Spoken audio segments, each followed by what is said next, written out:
Nick, tell the story about when you got a thorn stuck in your eye. Yeah, so I was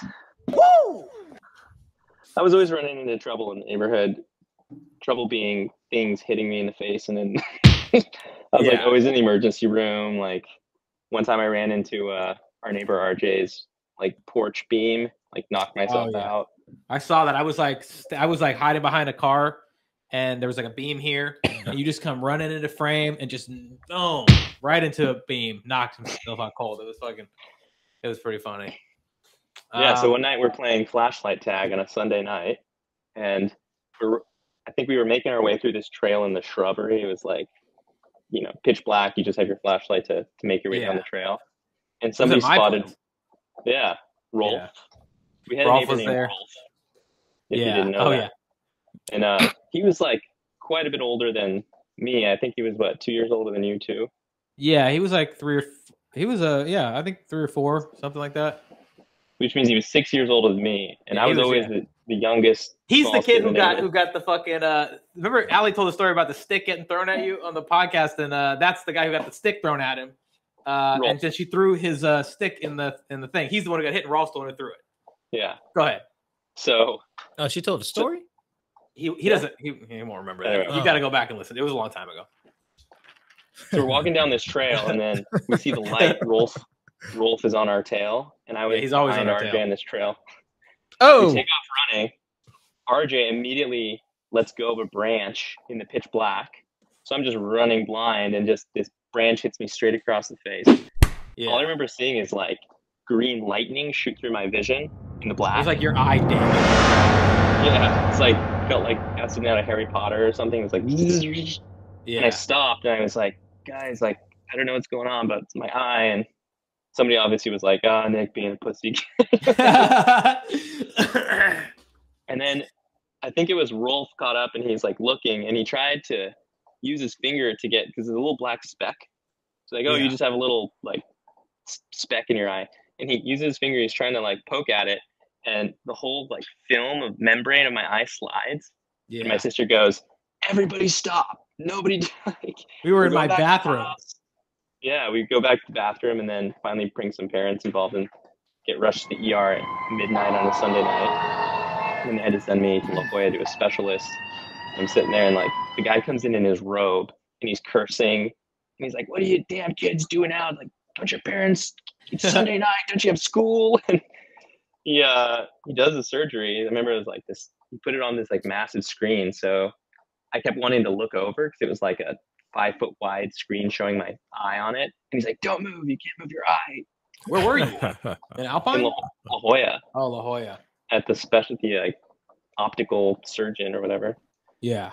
And he did the surgery. It was fine. It was actually, they put a tiny purple stitch like in my actual eye. And then it turned out that he had cut the surface of my cornea with a scalpel. And he was like, did the job a little messy.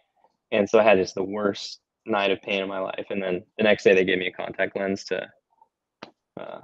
But like, that wasn't a mistake. Yeah. He made me pay for getting him out of bed on a Sunday. Hell yeah. What up to that way. Yeah, then I looked like a psychopath for 2 weeks because I had these eye drops that would dilate the one eye. So I had these like uneven eyes.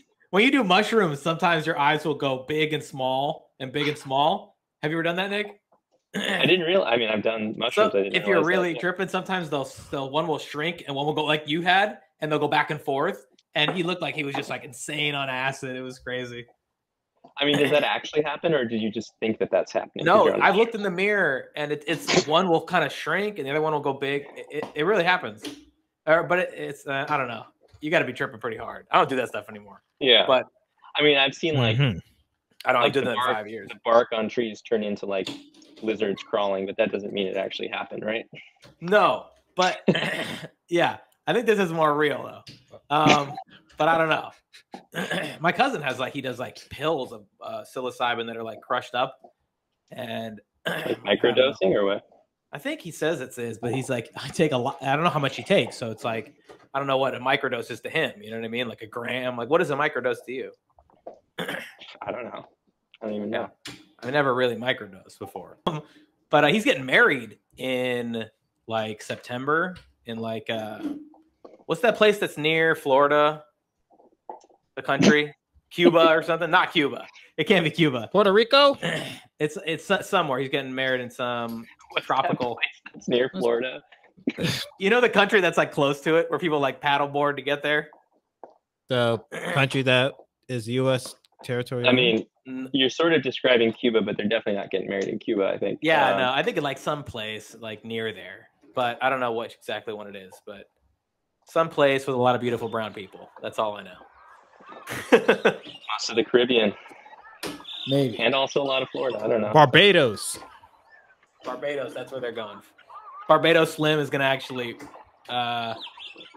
regulate the wedding, I think, and that's going to regulate the wedding. It's the guy from Futurama.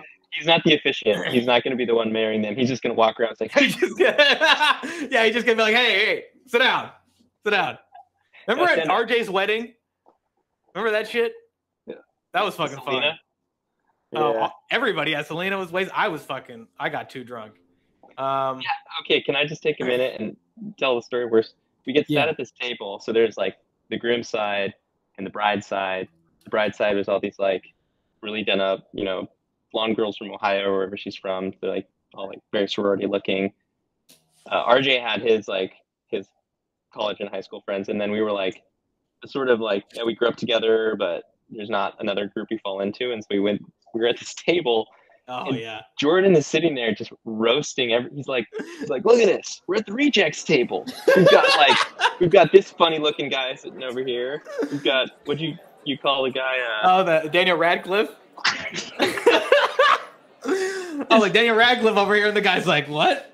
And we're sitting at this wedding for the entirety of the dinner with this table that Jordan's just kind of shitting on, but also we're a part of. Like we're very. I think they were liking it. They were digging it. They were having fun. I think. Maybe not. Maybe they were really offended. What do you think, Marcus? Sound like another day. That it sounded like just another day with Jordan. Another Jordan day.